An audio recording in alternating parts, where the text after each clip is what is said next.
Telangana assembly వేదికగా రాజకీయ రగడ start అయింది. బీఎస్సీ సమావేశం ముగిసిన అనంతరం కూడా బీజేపీ ఎమ్మెల్యే ఏలేటి మహేశ్వర్ రెడ్డి ప్రభుత్వంపై నిప్పులు చెరిగారు.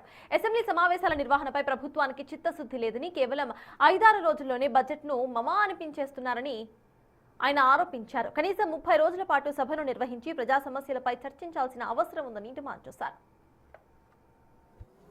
5-6 రోజుల్లో పద్దుల మీద డిస్కషన్ పూర్తి చేసి కేవలం బడ్జెట్ని అప్రూవ్ చేసుకోవడానికి మాత్రమే మరి ఈ సమావేశాలు నిర్వహిస్తున్నట్టుగా స్పష్టమవుతుంది తప్ప ఈ బడ్జెట్ సమావేశాల్లో రైతుల సమస్యలు, విద్యార్థుల సమస్యలు, విద్యార్థుల ఫీ రీఎంబర్స్మెంట్, రైతు బంధు అంశంలో మరి అనేకమైనటువంటి రైతు సమస్యలతో పాటు విద్యార్థుల సమస్యలతో పాటు ఈరోజు రిటైర్డ్ ఎంప్లాయీస్కి రావాల్సిన బకాయిల విషయంలో కానీ, ఎంప్లాయీస్కి రావాల్సిన డిఎల్ విషయంలో కానీ, మరి ఫీ రీఎంబర్స్మెంట్ విషయంలో కానీ, ఆటో డ్రైవర్లకు ఇస్తామన్నటువంటి మరి హామీల విషయంలో కానీ, 6 గ్యారంటీల విషయంలో కానీ, 420 హామీల విషయంలో డిస్కస్ చేసే అవకాశం లేకుండా ఈ బడ్జెట్ సెషన్స్ని కుదించేటువంటి ప్రయత్నం జరుగుతున్న మాట వాస్తవం.